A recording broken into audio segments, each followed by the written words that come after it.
चले जाएगा तो शायद उसके प्राण भी जा सकते हैं।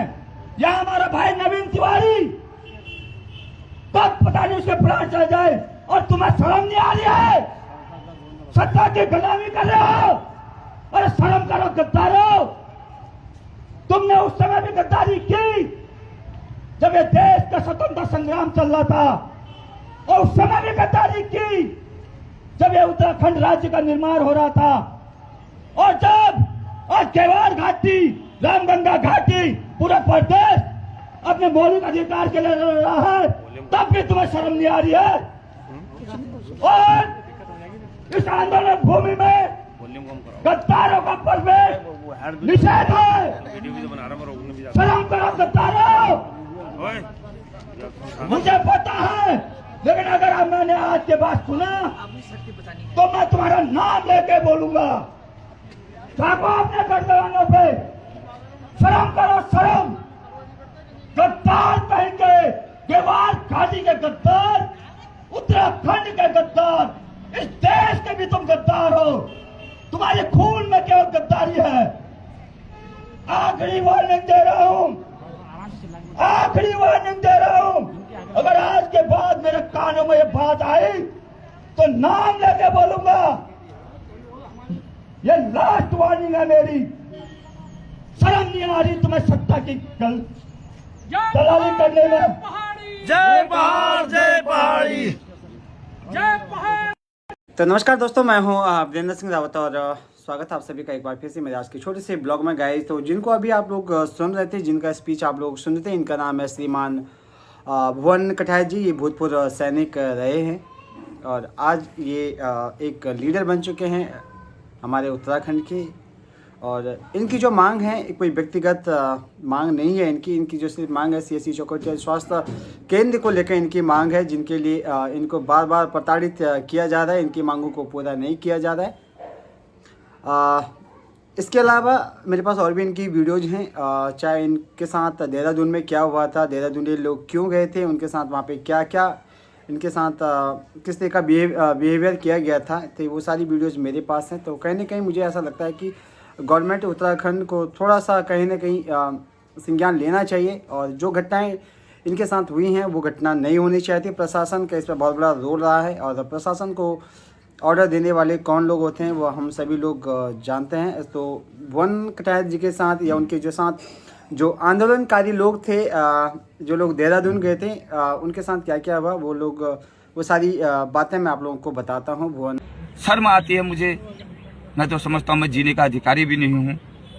जब वहाँ पर गए, जो दृश्य हुआ वहाँ पर, मैं मुंह दिखाने लायक नहीं हूँ। ऐसे कैसे बोल लो? पुलिस कर्मियों के द्वारा वहाँ घसीटा गया हमारे लोगों को, वो मंजूर था, वो मंजूर था। लट्ठे मारते, डंडे मारते, वो मंजूर था। परंतु जो हमारी बहनों के साथ, बहन चंद्रा कोहली थी, सरस्वती दीदी थी, जितने भी हमारी माँ थी, गाड़ी में ले जाके, लाइट बंद थी, कपड़े फाड़े गए उनके। कहाँ मुंह दिखाए हम, बताओ? हम किसी पाकिस्तान से लड़ने तो गए नहीं थे, किसी बाहरी ताकतों से लड़ने नहीं गए थे। संविधान ने रोका है। 24 हुआ। स्वास्थ्य तो तब मिलेगा जब मिलेगा। मुख्यमंत्री का इस्तीफा चाहिए, मुख्यमंत्री का इस्तीफा चाहिए। नहीं तो आए मुख्यमंत्री, इस्तीफा चाहिए मुख्यमंत्री का। नहीं तो आए, जिन मातृ शक्ति का मेरी बहनों के कपड़े फाड़े, उनके पांव में नाक रगड़े। स्वास्थ्य तो जब मिलेगा तब मिलेगा। हमारी तो इज्जत ही लूट दी है। और फिर भी अशोक दा 3 नाम बता रखे हैं। केवल 1 घंटे का टाइम दे रहा हूँ। ये जो वीडियो है मुझे मिली थी इनके सोशल मीडिया अकाउंट से, किसी भाई ने पोस्ट की थी कि इनके साथ वहाँ पे क्या क्या हुआ, किस तरह से इनके साथ अभद्र व्यवहार किया गया, क्यों CM धामी से मिलने नहीं दिया गया। और जैसे कि भुवन कठारिया जी बोल रहे हैं कि उनकी बातों को वहाँ पे नहीं सुना गया, और उन्होंने जो बातें बताई हैं कि हम लोगों को कहीं ना कहीं हम लोगों को उनके साथ हमदर्दी है, संवेदनशीलता है कि इस तरह की जो घटनाएं हैं उनके साथ नहीं होने चाहिए थी, उनके लोगों के साथ नहीं होने चाहिए थी। ना तो वो कोई टेररिस्ट थे, ना उन्होंने ऐसे कोई काम किए थे जिसकी वजह से उनको प्रताड़ित किया जाता। सिर्फ और सिर्फ वो अपनी मांगों को लेकर वहाँ पे गए थे, वो भी स्वास्थ्य को लेकर, जो उनकी मूलभूत अधिकार है। हमारा जो संविधान है हमें अधिकार तो देता है बोलने का, सुनने का, सुनाने का, एजुकेशन का, स्वास्थ्य का, हर चीज़ का अधिकार हमें देता है हमारा संविधान। लेकिन ऐसा लगता है कि धरातल पे वो चीज़ें एक हकीकत से कई कोसों दूर हैं। और जो उनके साथ हुआ वो उनकी जो वीडियो है उसमें आप लोग देख चुके हैं कि किस तरह से उनके साथ घिनौनी हरकत की गई। अभी जस्ट कुछ दिन पहले ही हमारे उत्तराखंड को 25 साल पूरे हुए हैं, लेकिन इन 25 सालों में हमारी जो अपने उत्तराखंड के जो लोग हैं, इनकी जो कंडीशन है वो क्या हुई है।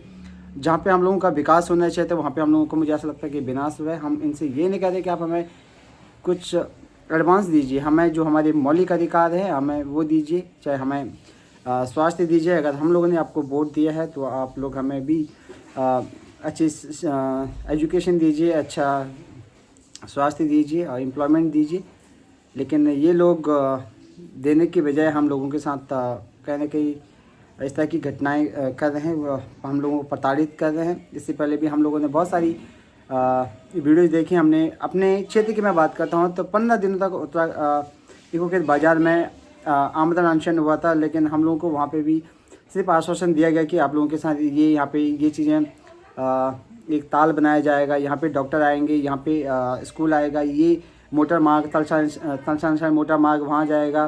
निराश्रित जो गौवंश है उनको आश्रित करने के लिए गौसदन बनाने की बात हुई थी। तो अभी तक जितने भी वादे करे हैं विभाग के लोगों ने, मुझे ऐसा लगता है कि कहीं ना कहीं वो झूठे वादे हैं और सभी जगह ऐसा हो रहा है।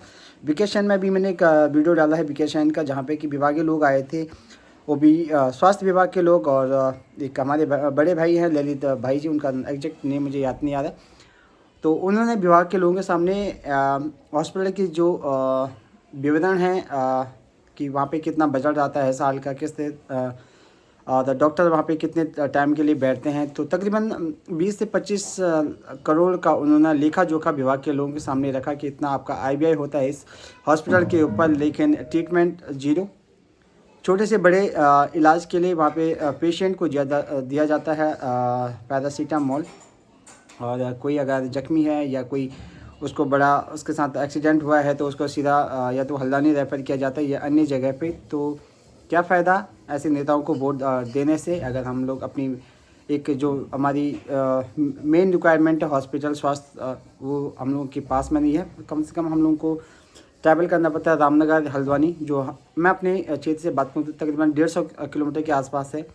कोई अगर सीरियस पेशेंट होगा तो मुझे ऐसा नहीं लगता कि वो वहाँ तक पहुँच पाएगा ऐसी कंडीशन में इतने दूर होने की वजह से।